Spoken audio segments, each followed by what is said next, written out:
Hello, ayan. So, ako ulit. Ayan, tagalogin ko lang kasi baka marinig ako sa kabilang kwarto kasi pahinga ko na. Tawag dito? Pahinga na namin kasi mga alas 8 pa lang. Pahinga na namin dito pader lang yung pagitan. So, yun, Tagalog tayo. Sasagutin ko lang yung tanong ng isang sisi natin. Kung parehas lang daw ba dito yung tawag doon, gabi daw maligo. Tawag doon. Kasi daw sa Hong Kong, gabi sila naliligo. Bali, pagka kinabukasan daw, hindi. Parang gabi. Yun nga, yung gabi naliligo pagka umaga. Di ba usually sa atin, pag umaga pa lang, pagka lalabas tayo, ganyan naliligo tayo. Tapos sila dito is, pagkagabi daw ba naliligo, ganon. Wow! Ang galing sumayaw at ang ganda. Ganyan ang mga dugong Pilipino. Ang sagot ko po dyan is oo at oo. Talagang usually talaga gabi sila naliligo. Tsaka hindi, kahit maligo sila sa umaga man, pero gabi talaga dapat maligo kasi kailangan pagka ihiga sila sa higaan is dapat malinis yung hinihigaan nila. Ayan, ang ebidensya. Kapatapos ko lang din maligo. So yun, gabi na dito, pasado 8:19 ng gabi. So yun, habang maglalagay tayo nito kasi ito yung akin ano ba daw doon? Routine sa gabi kasi nga marami akong pekas. Ayan, kasi nga ang tawag doon, pagka naglalaro kami ng mga bata sa labas, naiinitan ba, tapos yan, naglalabasan ng mga pekas ko, buti sila namumula lang. Saka sabi ko, ang unfair naman, kayo namumula lang, tapos ako grabe na yung mapa ng mukha ko. So yun, abroad pa more. So yun. So yun, ang tanong doon, sa tanong mo sisi, ayan, aliw ako sa iyo, natuwa talaga ako. Kasi parang, oo nga no, kasi iba sa atin nga kasi sa umaga, lalo yung pagkanbawa lalabas or magtatrabaho tayo, sa umaga talaga, naliligo talaga tayo, yung parang presko sa pakiramdam at saka parang talaga sa atin yun, parang yun na yung nakasanayan natin.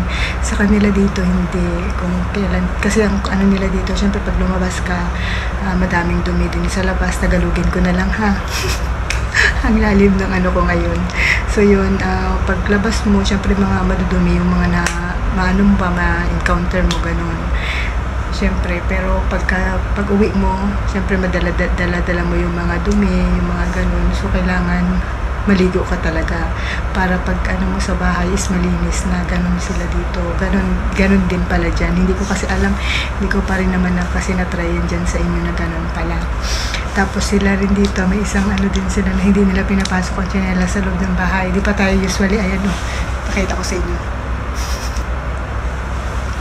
Pero pag dito sa kwarto ko, nagchichinelas talaga ako. Kasi nga, ang tawag doon, yun ang nakasanayan parang ang lamig kasi ng ng tawag doon, yung sahig, ba. Ayan Ayan, hindi ko na makikita yun. Diyan.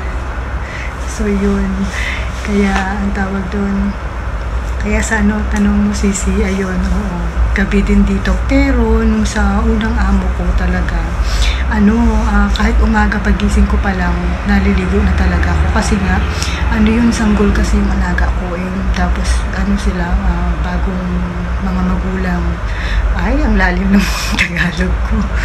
So, yan, bagong magulang sila. So, talagang maselan sila sa anak nila. So, noon, nakakailang beses ako naligo sa isang araw noon. Kaya kahit na meron akong yung parang uniform na nauubusan ako kasi parang 5 o 4 o 5 yata yung ko noon, yung pares-pares na ko na uniform ko, nauubusan pa rin ako kasi nga pagka patanghali napawisan na ako kasi syempre nagtatrabaho ka, tapos nun kailangan mong maligo ulit, yun lang naman yung parang kalahati lang ng katawan mo yung mo para lang pagka kinarga mo yung bata malinis ka, ganun sila kasi lang doon, kaya may abaya ligo, ganun, sa pagtingin mo pinapawisan ka na sobra, ka na, ligo ka na, ganun, bago mo hawakan yung bata, ganun, kasi kami, pasahan kami sa pag-aalaga ng bata pagka umaga sila, tapos kilos-kilos na ako dyan, tapos pagpatanghali kakain kami, di ba? bago kami kumain yan, ako maliligo na ako. Tapos pagtapos kumain, pagtapos nila pakainin din yung bata, ganun, kaya padidehin. Basta ganun yung nakasanayan namin, padidehin. Tapos kaya hanggang sa paglaki nun, hanggang sa marunong na siyang yung sinusubuan nila kumain. Ganun, tawag dito. Bago pagkatapos nung nila ipasa nila sa akin, maliligo muna ako bago nila ipasa, ganun. Tapos patutulugin ko yung bata, ganun. Kaya doon sa unang amo ko, ilang beses talaga ako maligo sa isang araw. Pero paggabi talaga, bago matapos talaga ang pagkatapos talaga ng trabaho mo, kailangan bago ka magpahinga, bago ka maghiga sa higaan mo, talagang dapat nakaligo ka na. Ayan, no? Yan ang dahilan ngayon kaya sinagot ko yung tanong mo, Sisi, kasi nga ang tawag doon, may ginaano pa ako ngayon, ang tawag hindi pa ako pwedeng mahiga kasi mababasa yung unan, di ba? So yan, wala naman akong pagpatuyo ng ano ko dito. Tapos pag bumili naman ako ng gano'n, naman din, maingay sa gabi kasi syempre, pader lang yung pagitan dito sa amin. So ayoko naman na baka napapahinga na sila tapos yan pa, nag-iingay-ingay pa ako, di ba? So yun, ayan. So habang napapatuyo papatuyo ako ng konti, ayan.